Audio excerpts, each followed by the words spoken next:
哎，大家伙儿早喽！11月29号，星期三清晨5点40，还有5分钟集合。看着特别黑，又是在这个卫生间门口，借助这个灯跟大家聊个开场白。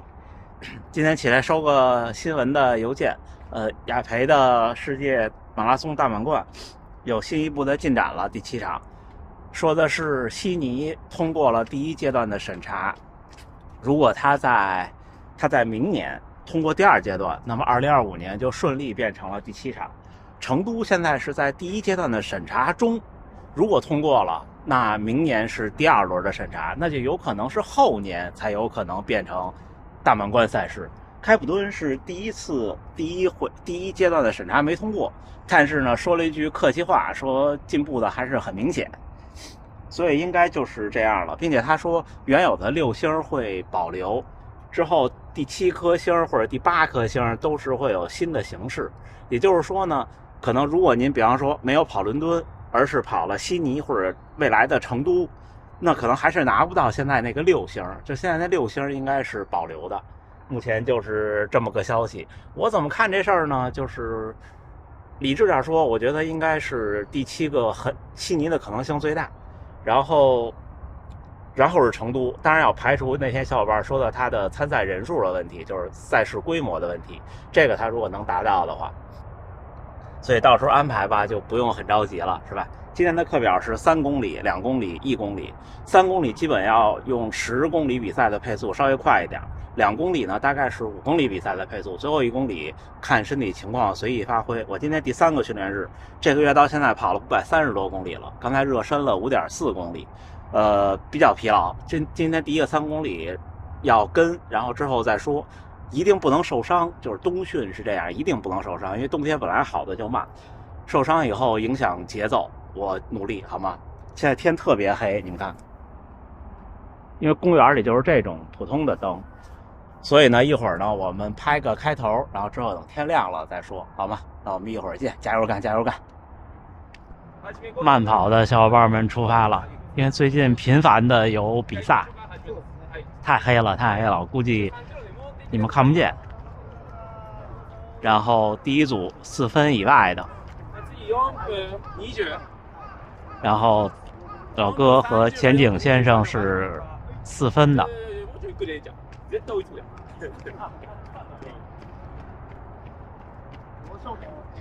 刚才据说田中先生这周日要在这儿自己跑3分45配速的30公里，问我要不要一起，我说我不行，那个强度跑完我得歇2天。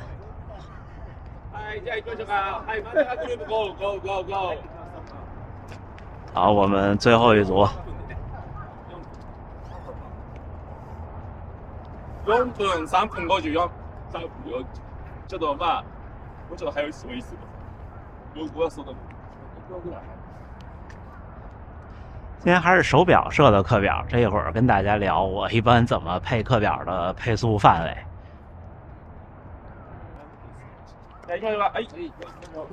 哦，开。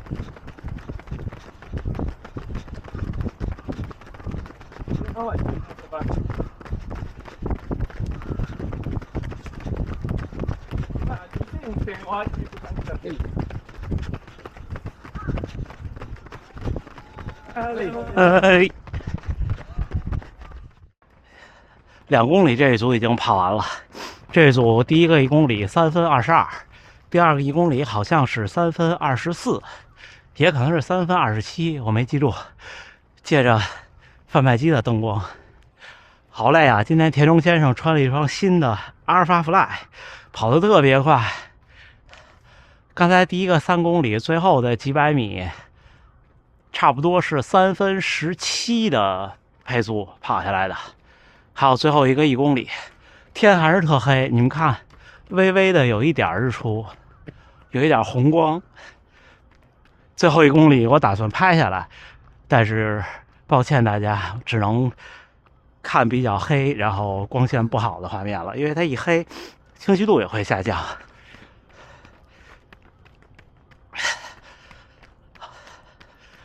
今天感觉有点冬训的感觉了，就是没有刚入冬的时候速度起的那么快了。这天凉下来了嘛，今天穿的长裤。前段时间好多北方的小伙伴们说冬训跑不快了，是的，再冷一点就是跑不快了。然后你又要适应一下，所以一年四季对训练还是有帮助的。试川先生吗？那位是？哦，不是，看错了。试川先生今天没来，这位先生也跑得挺漂亮的，总能看见他。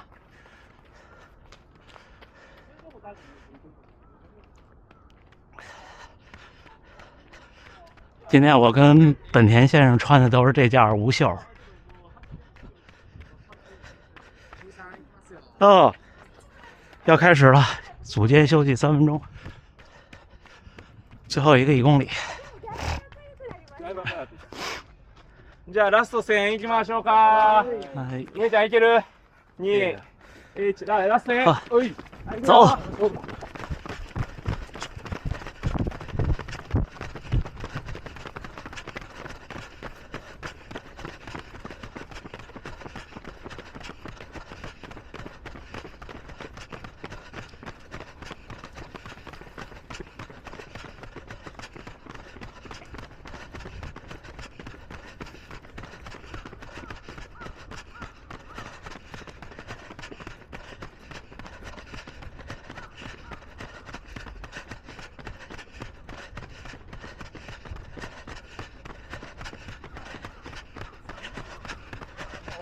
ガチの方。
3分15，哇，刺激！心率179，哦，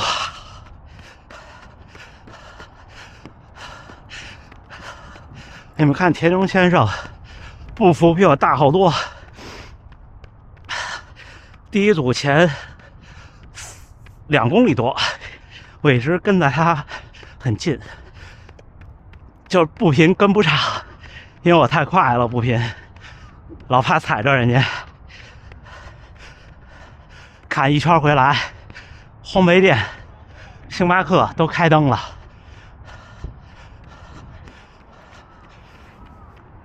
啊，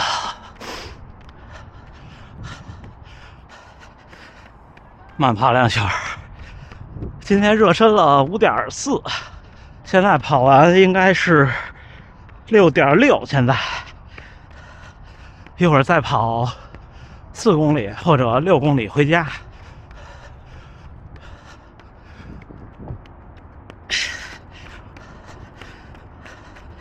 哎，心率下得很快，现在都140多了。行，一会儿天亮点咱们聊天啊。我们又要照相了。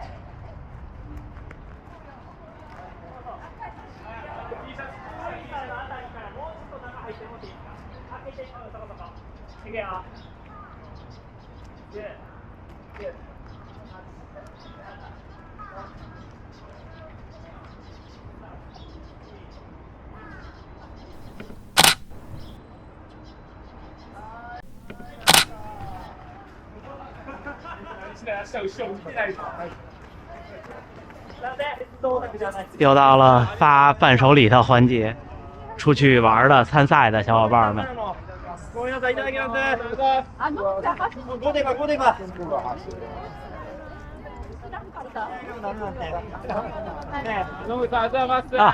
ありがとうございます。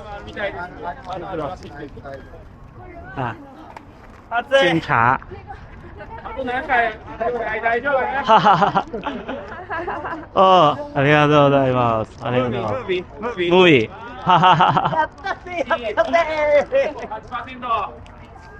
啊，ありがとうございます。ありがとう。哇，这个是什么？是巧克力还是什么？每次都跟进货一样。现在在说他们周4早晨有一个拖鞋跑的活动，每周4都参加他们。我估计电池也差不多了，咱们闲聊2句。大满贯这事儿，25年如果真的是悉尼，那么25年就肯定去悉尼跑一次。我还没去过澳洲呢，一次都没有。刚跟大河源先生分开，他明天就欧洲出差了，又是1个礼拜。田中先生12月17号要跑一场马拉松比赛了。朝居公园边上有一个体育用品店，里边有一位打工的黑人小伙在这边生活的，全程马拉松2小时09。老哥说他每天早上起来在长居公园训练30公里3分50，也要参加今年的大阪半马和全马。哪天去合个影。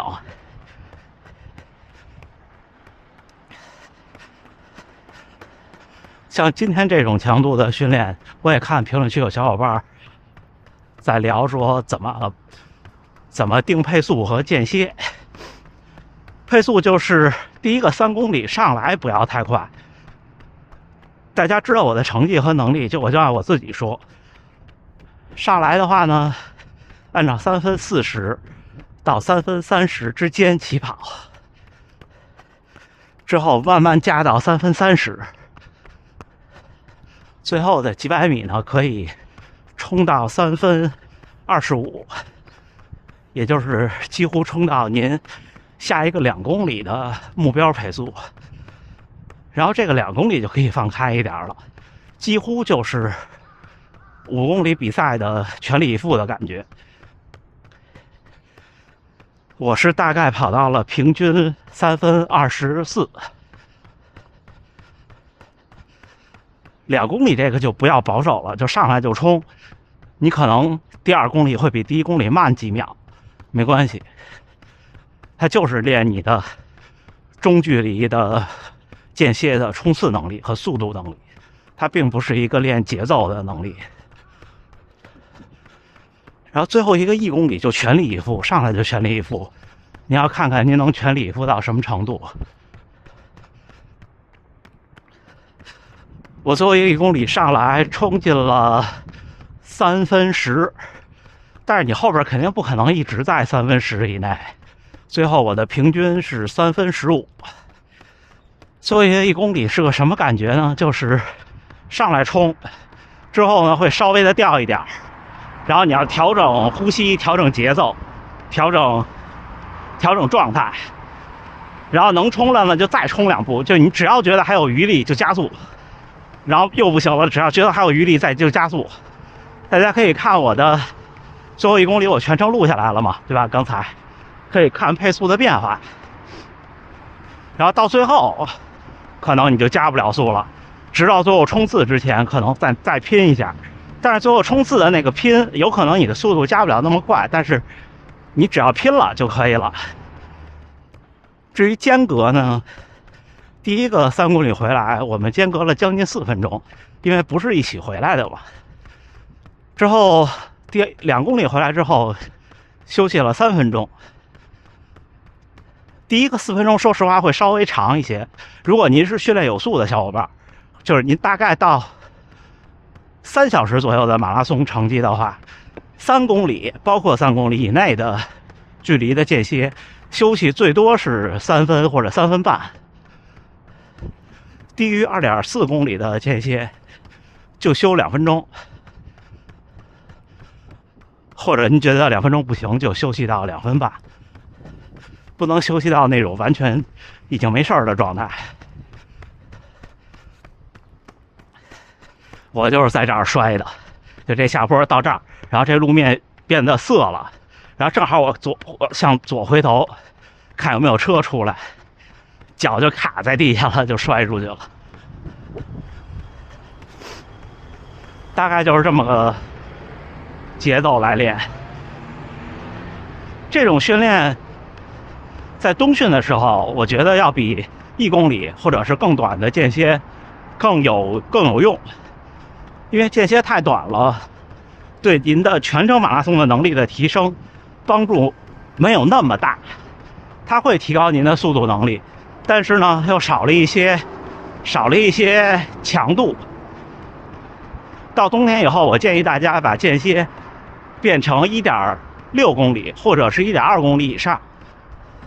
当然也不是说永远都这样，您觉得今天累状态不好，跑1公里的，跑800米的都可以。像我看好多小伙伴用亚索800当强度课训练也挺好的，因为它是一个持续的，就是间歇的这个歇的过程中是不停的，是要跑的。就是这种，比方说像我跑的1分钟快慢，或者2分钟快1分钟慢，它中间都是不停的，都是跑的，这样也可以。完全停下来的休息，最好是在长一点的距离，您自己把握。行吧，今天跟大家分享一下早晨看到的大满贯的消息，6星还会保留，所以大家也不用担心。而且我也觉得6星那块奖牌挺有意思的，挺好。我不知道6星之前5星的时候是什么样，有没有奖牌？回去我查查，有懂的小伙伴可以弹幕一波。因为东京是2013年才成为第6颗星的。好吧，那咱们训练之后再聊了。今天的训练课圆满结束。哎，11月29号星期三清晨7点01，训练结束，又冷身了5公里回家，平均配速5分18，中间还走了几步，给家属发个消息，看每周3都跟进货一样，小伙伴们只要出去玩或者去参赛，都带伴手礼回来。哎呀，又没电了，又没电了！刚才刚给大家展示一下，看，再给大家展示一遍吃的。像团队里的小伙伴们，不管是去哪儿参赛还是去哪儿玩，都带伴手礼回来。我每次出去，像东京的半马什么的，还有去福冈办事儿回来也都是，气氛很不错啊，已经回家了。行吧，那最后还是祝大家能努力生活，健康平安。我把今天的数据都贴在屏幕上。那我们加油干，明天最后一个训练日还是依照惯例回评论。那就这么着，那我们加油冬训，明儿见，明儿见。